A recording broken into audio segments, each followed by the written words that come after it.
Ayúdame con tu cámara para poder comenzar con la clase del día de hoy.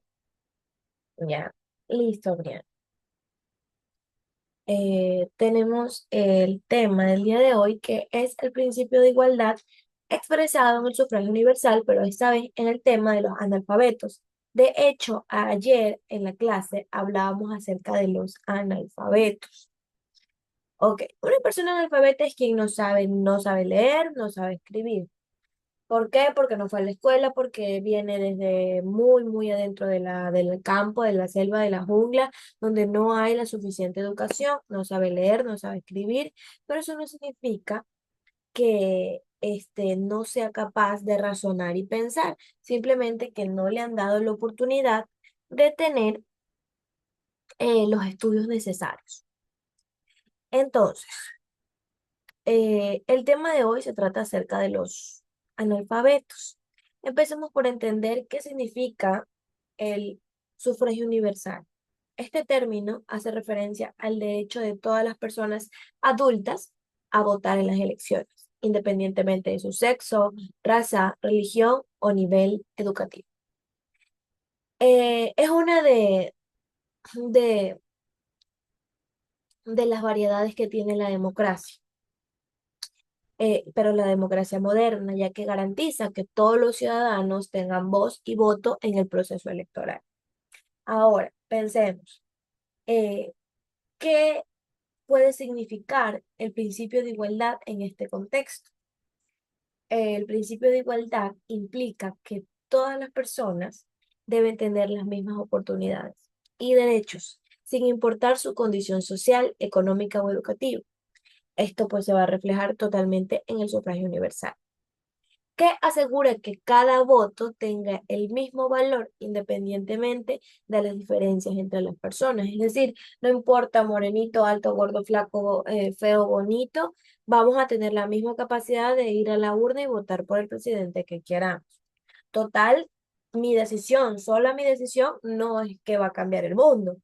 Si yo quiero decir, ay, no, es que ya me aburrió este presidente, quiero que el otro candidato sea el presidente, no va a pasar así, va a pasar por la mayoría de votos. El sufragio universal se basa en la idea de que todos los ciudadanos son iguales ante la ley y deben poder tomar decisiones que afecten a sus vidas. Nosotros votamos pensando en, bueno, Ecuador ya está bastante mal, está bastante decaído. Entonces, ¿por quién voy a votar? Daniel Noboa me ofrece esto, Jan Topic me ofrece esto, Luisa González me ofrece esto. Yo creo que según yo, por la situación del Ecuador, Daniel Noboa es el mejor presidente y yo quiero que él siga eh, atendiendo al país por más tiempo. Pero es tu decisión, pues es mi decisión. Tal vez tú, como Briana, pienses otra cosa. No, en realidad yo creo que ella está equivocada, porque ya digo, no, en el no vas esto, lo otro. Yo creo que Luisa González es la que debería ser presidenta, porque ella tiene experiencia, porque esto, porque lo otro. En muchos países, solo algunas personas pueden votar aún, y las condiciones para hacerlo son bastante estrictas. Por ejemplo, estos países son países que se han quedado prácticamente en la antigüedad.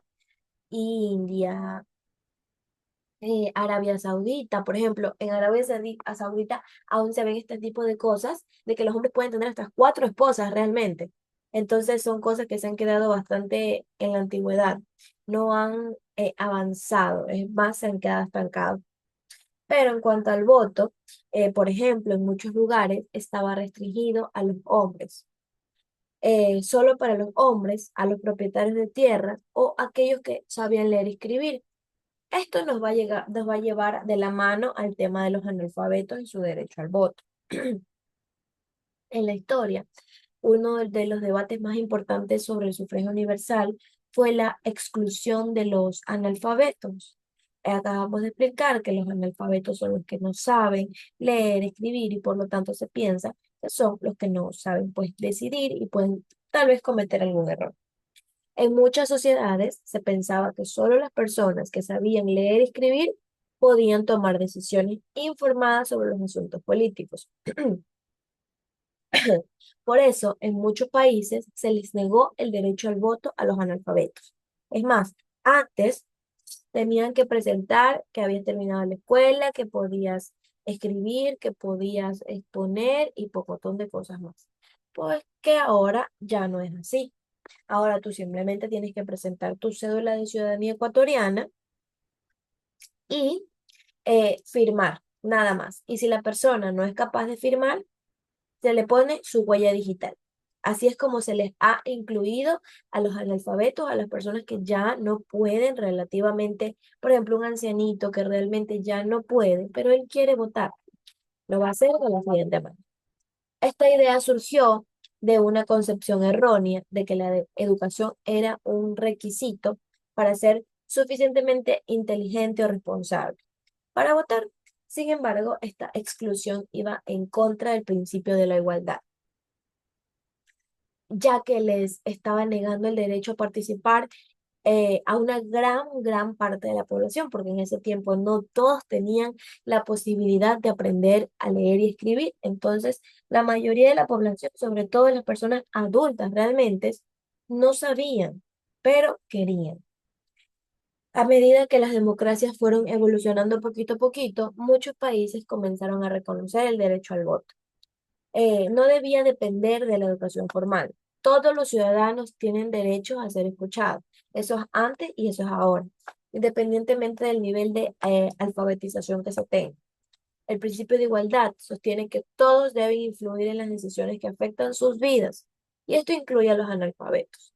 Todos debemos participar en el proceso electoral. Por ejemplo, ahorita, en febrero, si no me equivoco, van a hacer las votaciones y las personas que son mayores de edad, mayores de 18 años en adelante, tienen derecho a votar. Es más, es obligatorio que voten.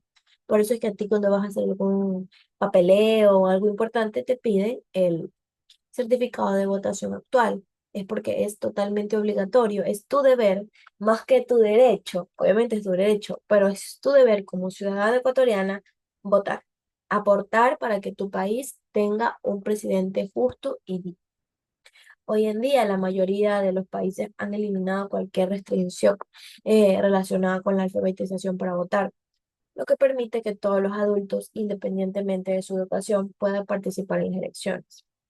Este es un reflejo de la importancia del principio de igualdad en las democracias, que busca pues que todos los ciudadanos tengan los mismos derechos y oportunidades, sin importar cualquier nivel o diferencia. Ahora, en esta parte del libro hay algo que me interesa bastante. Por favor, Viana, ayúdame leyendo los tres primeros párrafos del libro. La población de indígenas, afrodescendientes y la inmensa mayoría de mujeres de todos los grupos sociales estaban excluidas de este derecho político, pues no sabía leer ni escribir. Es el acceso a la educación lo que, según las constituciones de la época, permitía que las personas de ambos géneros accedieran al derecho del sufragio. Los grandes excluidos fueron los campesinos, quienes nunca pudieron educarse. Es solo hasta la Constitución de 1978 que se asigna la ciudadanía a toda la persona mayor de 18 años, eliminando el requisito de saber leer y escribir para poder gozar de los derechos políticos. Así se reconoce el voto universal, abriendo la posibilidad al que los analfabetos puedan gozar del ejercicio de su derecho al sufragio. Excelente, muchas gracias, Briana. Voy a ir directo con la lectura. Dice, la Constitución de 1998 tiene un carácter influyente y elimina toda forma de discriminación para el ejercicio de la ciudadanía, asignando esta condición a toda persona desde su nacimiento, ratificando la posibilidad para los analfabetos de formar parte de la vida política del país, condición que es nuevamente ratificada en la actual Constitución del año 2008. Ahora, en el año 2025, sigue estando ratificada, es decir, sigue estando en pie, porque el voto sigue siendo totalmente universal. Desde el Estado se comprenden múltiples programas educativos tendientes a la erradicación del analfabetismo en el país, con el fin de que la población pueda ejercer la totalidad de sus derechos en condiciones de igualdad, tal como el resto de la población, y que mejore su calidad de vida. Es verdad, ahora se les da a los analfabetos, a las personas que no saben leer ni escribir, como un curso antes de las votaciones. Ellos pueden acceder a este curso donde les van a explicar muy cálidamente qué tienen que hacer, qué no tienen que hacer, qué es lo que les ofrece cada partido político. Si no saben escribir, incluso les pueden dar una clase de caligrafía para que simplemente firmen y ya. La población analfabeta del Ecuador actualmente no, este libro está como de 2015 porque no está actual, pero la población ha disminuido bastante. Pero en este tiempo, dice, la población analfabeta del Ecuador actualmente llega al 6,8%, de los cuales las mujeres aportan con el 7,7%, los hombres con el 5,8%, según el Censo Poblacional de 2010. De ellos, el 20,4 son indígenas, el 12,9 montubios, 7,6 afroecuatorianos, 5,1 mestizos, 3,7 blancos y el 4,5 representante a otros grupos étnicos. El censo, que hace mucho tiempo yo no veo hacer censos, pero creo que ahora se puede hacer por internet o algo así, es para eso, para verificar cuántas personas existen en el país, qué raza, qué tipo de vivienda, qué trabajo, para prácticamente investigar la vida de los ecuatorianos. Pero aquí algo interesante, las mujeres aportan el mayor porcentaje de analfabetos. Y esto es porque la mayoría de las mujeres son mujeres mayores que vendieron, no dejaron estudiar porque se quedaron en casa, se casaron muy chiquitas realmente, entonces se dedicaron simplemente a ser buenas madres, cosa que pues no debían porque algunas eran niñas, totalmente niñas, cuando empezaron la vida de un adulto. Entonces, actualmente las mujeres ya no ocupan el mayor rango de analfabetismo en Ecuador. De hecho, vamos a buscar, pero déjame dejar de compartir porque YouTube me puede eliminar por buscar en Google porcentaje de analfabetos en Ecuador, de analfabetismo en Ecuador 2024. Ya. En 2022 la tasa de analfabetismo en Ecuador era del 3,7. Es decir, que hace 3 años, actualmente ha bajado porque estamos en un 3,5. Tampoco es que ha bajado mucho, pero en realidad es bastante lo que ha bajado, ya que la mayoría, como te digo, de por